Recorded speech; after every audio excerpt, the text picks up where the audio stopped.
Hello my lovely students, welcome to Ganit Vigyan. मैं हूं आपकी ट्यूटर शालिनी। आज की वीडियो में हम स्टार्ट करेंगे चैप्टर 2 कंपाउंड इंटरेस्ट और प्रैक्टिस करेंगे एक्सरसाइज 2A के क्वेश्चन नंबर 1 to 5 की।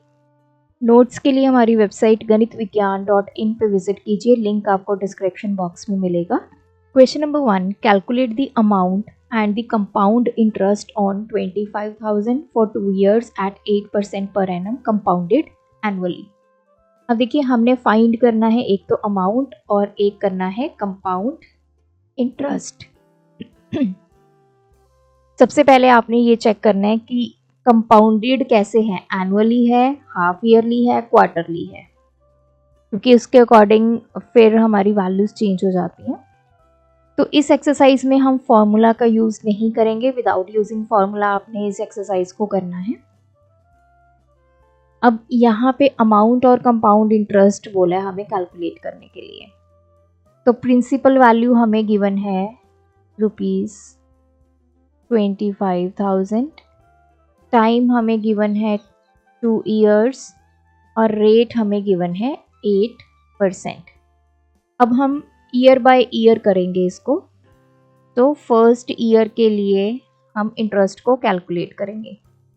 फॉर फर्स्ट ईयर प्रिंसिपल क्या रहेगा 25,000, टाइम कितना हो जाएगा 1 ईयर, क्योंकि 1 साल के लिए हम कैलकुलेट कर रहे हैं अभी। रेट ऑफ इंटरेस्ट कितना है 8%। तो इंटरेस्ट कैसे कैलकुलेट करते हैं, P into R into T upon 100।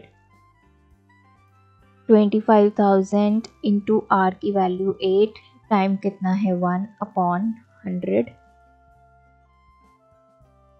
5844। तो ये आ गया 2,000 रुपीज इंटरेस्ट लग गया पहले साल में। तो अब अमाउंट कैलकुलेट करो। This is principal plus interest. Principal कितना था 25,000, इसमें 2,000 इंटरेस्ट लग गया। अब अमाउंट कितनी आ गई 27,000 रुपीज। अब हमें सेकेंड ईयर के लिए कैलकुलेट करना है।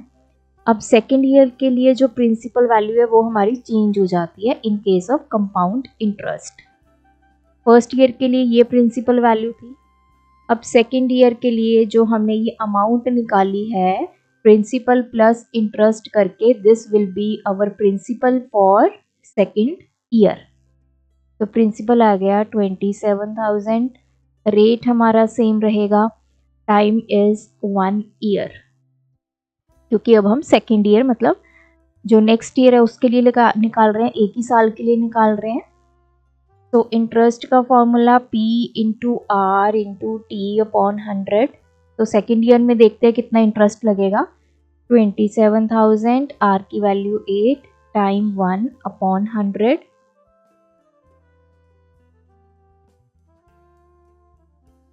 56,5, तो 10 प्लस 5 21। तो सेकेंड ईयर में इंटरेस्ट लगा 2160। अब हम अमाउंट निकालेंगे, दैट इज अमाउंट कैसे निकलेगी, जो प्रीवियस प्रिंसिपल है अब इस वाले प्रिंसिपल में अमाउंट ऐड होगी। 25,000 आपने भूल जाना है, वो सिर्फ फर्स्ट ईयर के लिए था। इसमें 2160 ऐड कर देते हैं, 7 + 2 9। तो ये आ गई हमारी अमाउंट। 25,000 उसने लिया था, लेकिन आफ्टर 2 ईयर्स उसको कितना पे करना पड़ेगा वापस 29,160 रुपीज़। अब इसमें इंटरेस्ट कितना लगा, देखो इंटरेस्ट कैलकुलेट करने के दो तरीके हैं। या तो आप दोनों इंटरेस्ट को ऐड कर दो, interest of first year plus interest of second year. पहले साल कितना इंटरेस्ट लगा था 2,000, सेकेंड ईयर कितना लगा 2160, तो ये आ गया 4160 रुपीज़। एक तो ये मेथड है इंटरेस्ट को कैलकुलेट करने का, या फिर इंटरेस्ट आपने कैलकुलेट करना है कंपाउंड इंटरेस्ट दोनों साल का। तो आप क्या करेंगे, टोटल अमाउंट मतलब फाइनल अमाउंट कितनी है माइनस प्रिंसिपल वैल्यू जो स्टार्टिंग में प्रिंसिपल था। फाइनल अमाउंट हमारी 2 साल के बाद कितनी बनी 29160 माइनस प्रिंसिपल वैल्यू 25,000, तो ये भी कितना आ गया 4160 रुपीज़। तो कोई भी अप्रोच यूज़ कर सकते हैं, या तो दोनों ईयर का अलग अलग जो हमने इंटरेस्ट बनाया उसको ऐड कर दो, या फिर जो फाइनल अमाउंट आई है उसमें से प्रिंसिपल वैल्यू फर्स्ट ईयर की वो सब्ट्रैक्ट कर दो।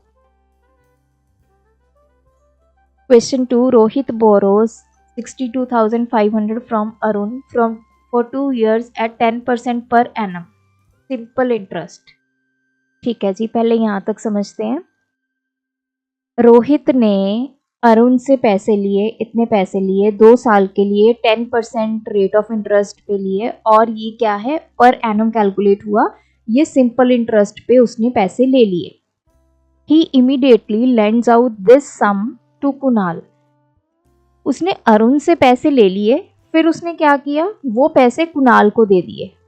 मतलब कितने पैसे 62,500 रुपीज ये उसने कुणाल को दे दिए at 10% per annum for the same period, मतलब 2 ईयर्स के लिए ही, कंपाउंडेड एनुअली।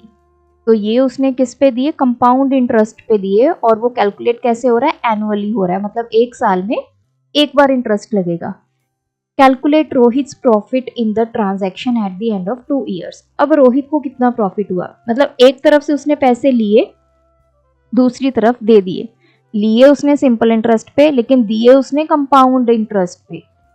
तो अब हमने बताना कि रोहित को कितना प्रॉफिट होगा इस पूरी ट्रांजैक्शन में। तो चलिए सबसे पहले तो निकालते हैं कि उसने जो अरुण से पैसे लिए उसने वापस कितने करने हैं। 62,500 उसने ले लिए, लेकिन अरुण को वापस कितना करेगा। मतलब अब हम पहले अरुण वाला केस यहाँ पे सॉल्व करते हैं। अरुण के केस में प्रिंसिपल वैल्यू कितनी है 62500, रेट कितना है 10% है, टाइम कितना है 2 ईयर्स है, और ये सिंपल इंटरेस्ट पे। तो चलिए सिंपल इंटरेस्ट तो इजी है कैलकुलेट करना, P into R into T upon 100। क्योंकि प्रिंसिपल अमाउंट सेम रहती है तो हम इकट्ठा 2 साल का इंटरेस्ट कैलकुलेट कर देंगे। P की वैल्यू 62500, R की वैल्यू 10, टाइम की वैल्यू 2 अपॉन 100। तो ये आ जाएगा 0, 5 to 10, 5, 12,500 रुपीज़। ये हमारा सिंपल इंटरेस्ट आ गया फॉर 2 ईयर्स। दोनों साल का हमने इकट्ठा कैलकुलेट कर दिया। अब ये तो इंटरेस्ट आ गया, अब हमने निकालनी है amount. Principal value 62500 plus interest कितना लगा 12500, तो ऐड कर दो।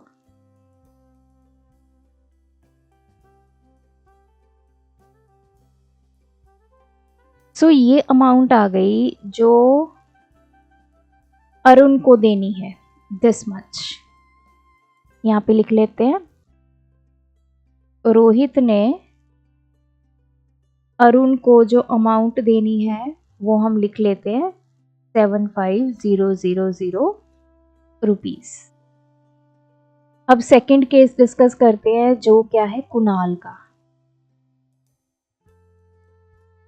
अब रोहित ने 62,500 रुपीज अरुण से लिए और उसको कुणाल को दे दिए।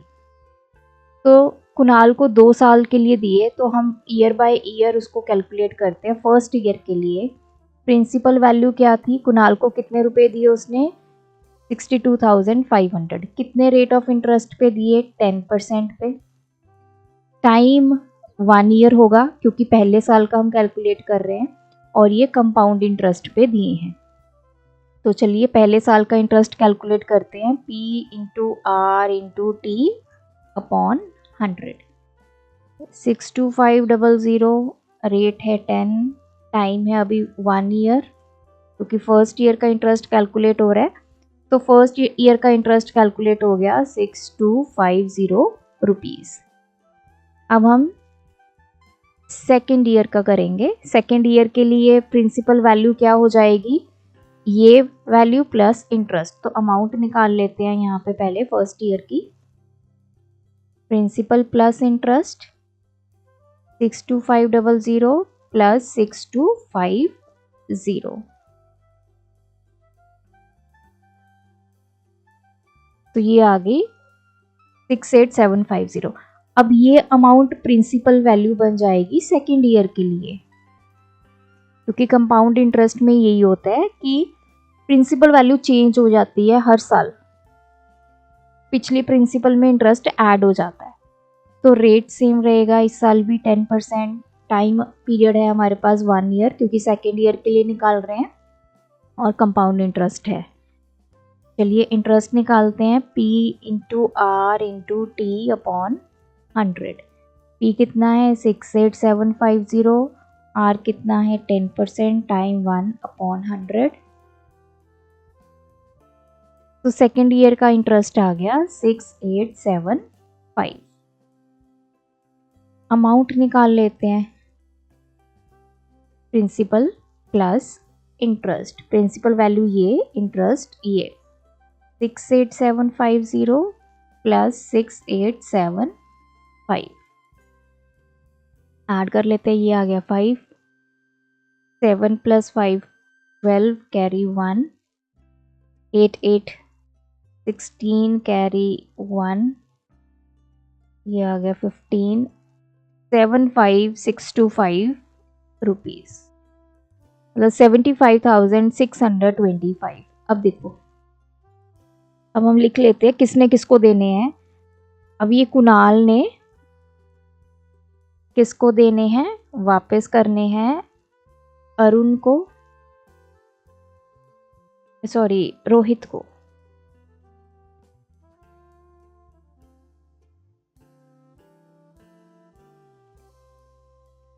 कितनी अमाउंट देनी है 75,625। अब देखो, एक तो ये सिनेरियो है, एक ये वाला सिनेरियो है जो ये लिखा है। अब हमें एट द एंड ये बताना है कि रोहित को कितना प्रॉफिट हुआ। रोहित को प्रॉफिट कैसे हुआ, क्योंकि उसने अरुण को तो कम पैसे देने हैं 75,000, लेकिन कुणाल से ज्यादा पैसे ले लेने हैं 75,625।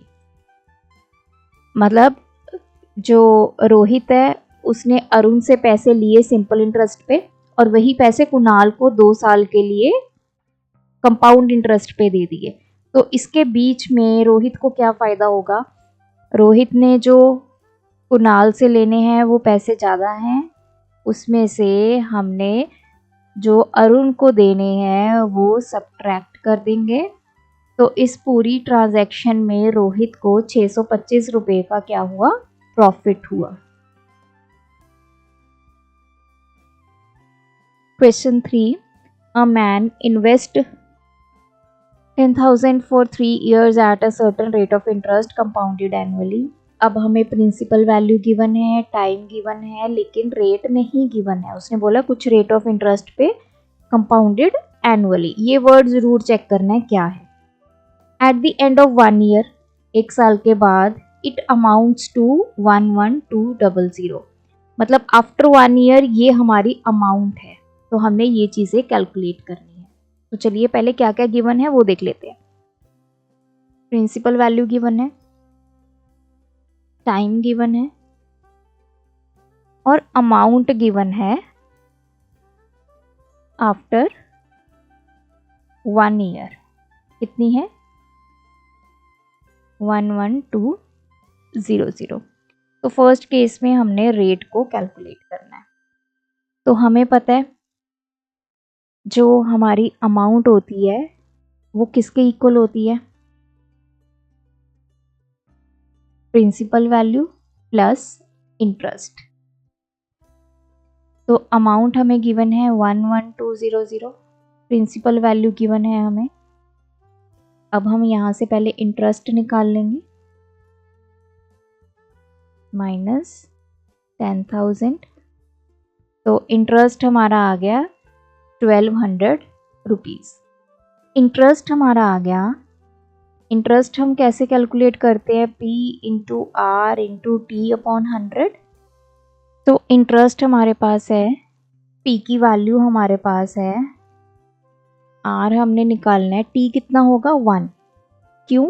क्योंकि ये अमाउंट हमें फर्स्ट ईयर की गिवन है, अमाउंट आफ्टर 1 ईयर। तो ये हम जो सारी कैलकुलेशन कर रहे हैं ये फर्स्ट ईयर के लिए कर रहे हैं, इसलिए टाइम हमारा 1 होगा। तो यहाँ से R कितना आ जाएगा 1200, ये 100 इधर जाके डिवाइड हो जाएगा, ये आ गया 12%। R हमने कैलकुलेट कर लिया 12%। अब नेक्स्ट इसने पूछा है the interest accrued in the second year. अब सेकेंड ईयर की बात हो रही है, सेकेंड ईयर के लिए इंटरेस्ट पूछा है कितना होगा। चलिए इंटरेस्ट निकाल लेते हैं। अब सेकेंड ईयर के लिए प्रिंसिपल वैल्यू सबसे पहले क्या होगी, जो पहले साल की अमाउंट होती है वो सेकेंड की प्रिंसिपल होती है, यही हमने पिछले क्वेश्चन में किया था। हम अमाउंट निकाल लेते हैं, that amount becomes the principal value for the next year. तो यहाँ पे प्रिंसिपल वैल्यू कितनी हो जाएगी 11200। अब हमारे पास रेट ऑफ इंटरेस्ट आ गया 12%, क्योंकि यही रेट सभी ईयर्स पे लगेगा। हमने इंटरेस्ट कैलकुलेट करना है, टाइम हमारे पास है 1 ईयर, क्योंकि सेकेंड ईयर के लिए कैलकुलेट कर रहे हैं। तो इंटरेस्ट का formula P into R into T upon 100, P की वैल्यू इंटू आर की वैल्यू, T की वैल्यू अपॉन 100। सारी मैंने वैल्यूज पुट कर दी हैं, तो इसको सॉल्व कर लेते हैं। 112 इंटू 12, तो ये आ गया 1344 rupees. This is the interest for second year. Third part में पूछा है the amount at the end of third year. हमने निकालनी है अमाउंट। टाइम कितना होगा 1, क्योंकि हम थर्ड ईयर के लिए कैलकुलेशन कर रहे हैं। तो प्रिंसिपल वैल्यू कितनी होगी, तो पहले प्रिंसिपल वैल्यू निकालते हैं। जो पिछले साल की अमाउंट होगी वो नेक्स्ट का प्रिंसिपल होता है, तो हम सेकेंड ईयर का पहले अमाउंट निकाल लेते हैं, that is equals to principal plus interest. Principal value हमारी कितनी थी 11200 प्लस इंटरेस्ट 1344, ऐड कर लो। तो ये हमारी प्रिंसिपल वैल्यू बन जाएगी नेक्स्ट ईयर के लिए 12544। रेट ऑफ इंटरेस्ट हमारे पास है 12%। अब हमें अमाउंट निकालनी है, उससे पहले हमें इंटरेस्ट निकालना होगा, तभी अमाउंट निकलेगी। वैल्यू पुट करेंगे, आर की वैल्यू 12, टाइम 1 होगा। क्यों? क्योंकि हम ये कैलकुलेशन सिर्फ थर्ड ईयर के लिए कर रहे हैं, मतलब 1 साल ही है वो। सो इसको सॉल्व कर लेते हैं। 12544 इंटू 12 ये आ गया। तो इंटरेस्ट हमारा कितना आ गया 150528 डिवाइड बाय 100, तो यहाँ पे लग गया डेसिमल। तो इतना हमारा बन गया इंटरेस्ट। अब हमने अमाउंट निकालना है, that is equals to principal plus interest. Principal कितना है 12544 प्लस इंटरेस्ट कितना है 505.28। तो ऐड कर लेते हैं, 5 + 4 9, ये आ गया 4, 5 + 5 10। So this is the amount after at the end of third year. Question 4. Sudhakar borrows 22,500 at 10% per annum compounded annually. If he repays rupees 11,250 at the end of first year and 12,550 at the end of second year, find the amount of loan outstanding against him at the end of third year. ठीक है जी। सुधाकर ने इतने पैसे लिए 10% rate of interest पे। अब 3 साल के लिए उसने ये पैसे लिए हैं। उसने क्या किया, जैसे ही 1 साल खत्म हुआ उसने इतने पैसे पे कर दिए इकट्ठे। फिर सेकेंड ईयर के एंड पे उसने ये पैसे पे कर दिए। हमें बताना है कि जब थर्ड ईयर खत्म होगा तब उसका फाइनली कितनी अमाउंट जो है वो पेंडिंग होगी लोन की। तो एक एक करके कैलकुलेशन ऐसे ही निकालते हैं। पहले फर्स्ट ईयर की बात करते हैं। फर्स्ट ईयर के लिए प्रिंसिपल अमाउंट उसकी क्या थी, 22500। रेट कितना था, 10%। टाइम कितना है, ये फर्स्ट ईयर चल रहा है तो 1 ईयर का। तो इंटरेस्ट कैलकुलेट कर लीजिए, P into R into T upon 100। Value put करो,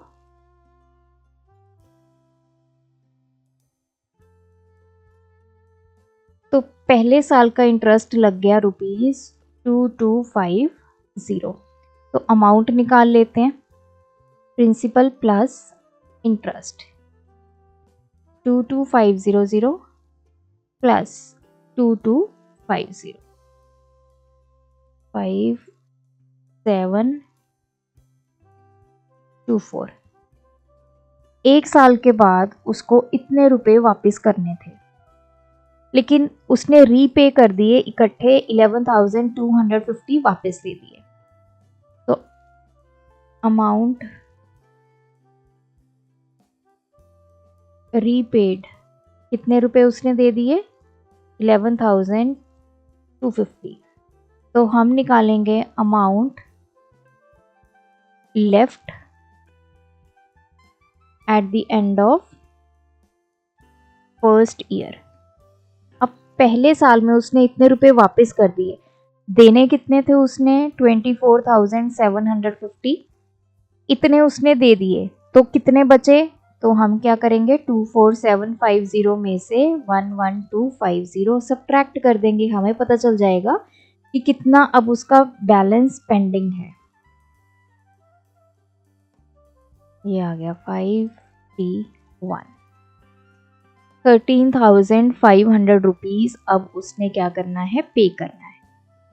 अब चलते हैं सेकेंड ईयर में। सेकेंड ईयर का प्रिंसिपल अमाउंट अब ये बन जाएगी। क्यों, क्योंकि वैसे तो अमाउंट ये बनती है, लेकिन उसने 11,250 रुपीज पे कर दिए, तो बचे कितने, 13,500। तो ये नेक्स्ट ईयर का क्या बन जाएगा, प्रिंसिपल बन जाएगा। तो यहाँ पे ये पॉइंट आपने ध्यान देना है। रेट कितना है, 10%। टाइम कितना है, 1 ईयर, क्योंकि हम सेकेंड ईयर के लिए कैलकुलेशन कर रहे हैं। इंटरेस्ट कैलकुलेट करेंगे, P into R into T upon 100। Values put कर देंगे,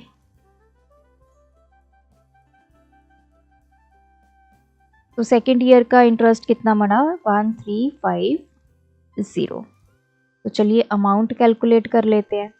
P प्लस आई, प्रिंसिपल कितना है 13500 प्लस इंटरेस्ट कितना बना 1350, ऐड कर दो इसको, तो ये आ गया 05814। तो eight the end of second year कितनी अमाउंट बनी, 14,850। लेकिन सेकेंड ईयर में भी उसने कुछ पैसे पे किए हैं। अमाउंट रीपेड कितने रुपए दे दिए उसने, 12,550।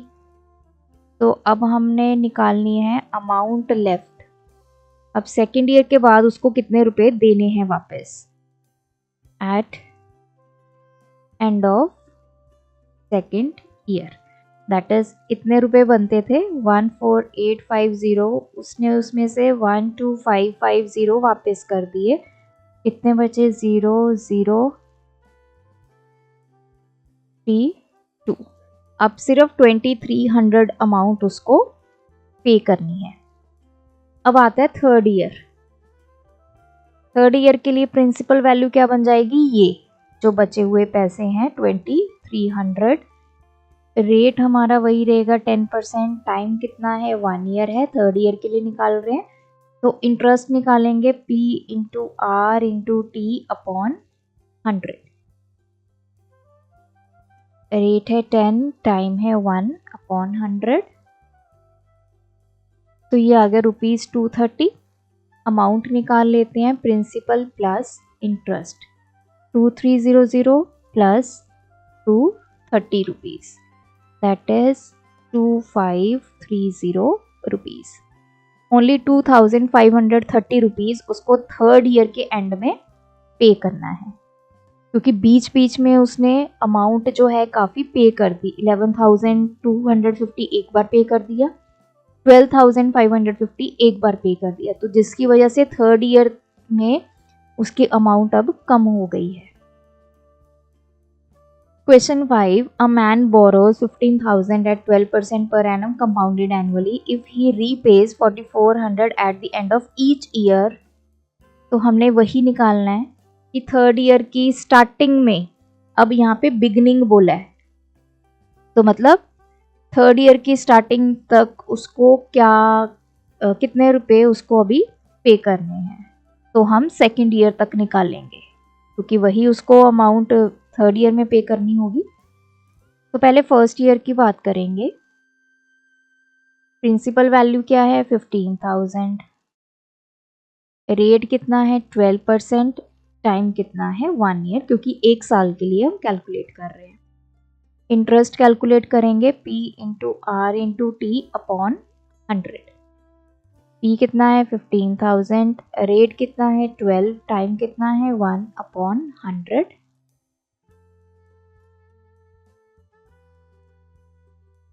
तो ये आ जाएगा 15 इंटू 12 180, 1800 रुपीज़ उसका पहले साल का इंटरेस्ट आ गया। तो अमाउंट निकाल लेते हैं, principal plus interest.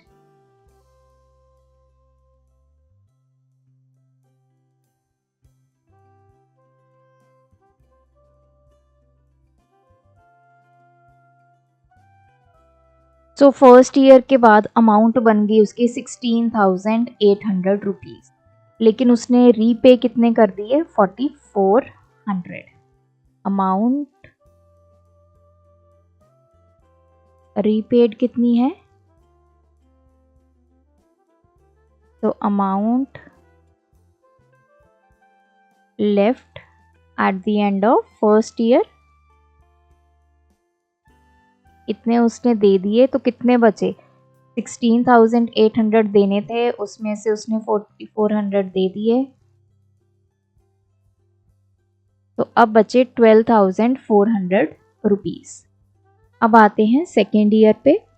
Second year के लिए ये बन जाएगी हमारी प्रिंसिपल वैल्यू 12400, रेट है 12%, टाइम है 1 ईयर, क्योंकि सेकेंड ईयर के लिए कैलकुलेट कर रहे हैं। इंटरेस्ट कैलकुलेट करते हैं P into R into T upon 100। 12400, rate है 12%, टाइम है 1 अपॉन 100। सो 124 इंटू 12, ये आ गया 1488 रुपीज़ हमारा लग गया इंटरेस्ट सेकेंड ईयर का। अब निकालेंगे amount, principal plus interest. Principal कितना है सेकेंड ईयर के लिए 12400, इंटरेस्ट कितना है 1488।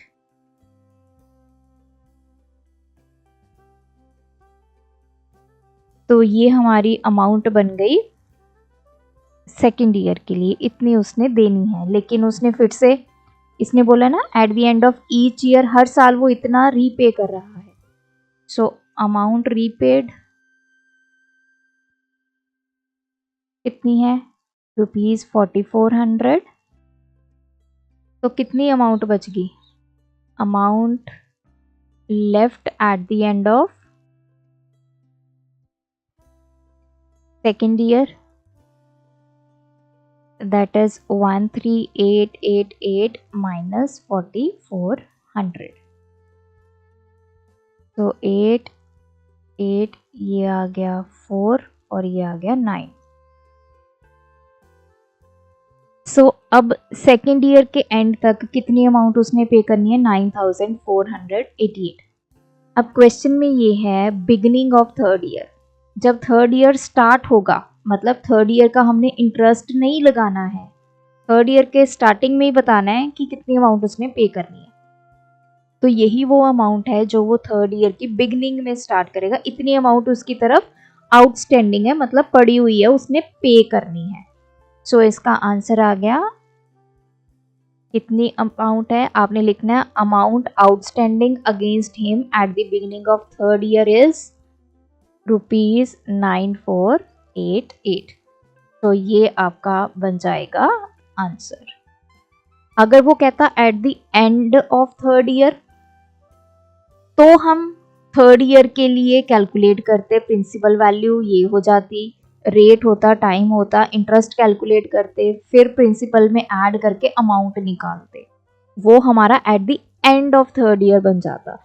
तो बिगनिंग में पूछा है तो जो सेकेंड ईयर की अमाउंट बनती है वो हमारी आंसर आ जाएगा। तो इन छोटी छोटी बातों का आपने ध्यान रखना है। तो ये थे आज की वीडियो के क्वेश्चंस। अगर कोई आपकी क्वेरी होगी तो कमेंट सेक्शन में विद क्वेश्चन नंबर आप लिख के भेजिए। Thanks for watching. बढ़ाना है ज्ञान, फॉलो गणित विज्ञान।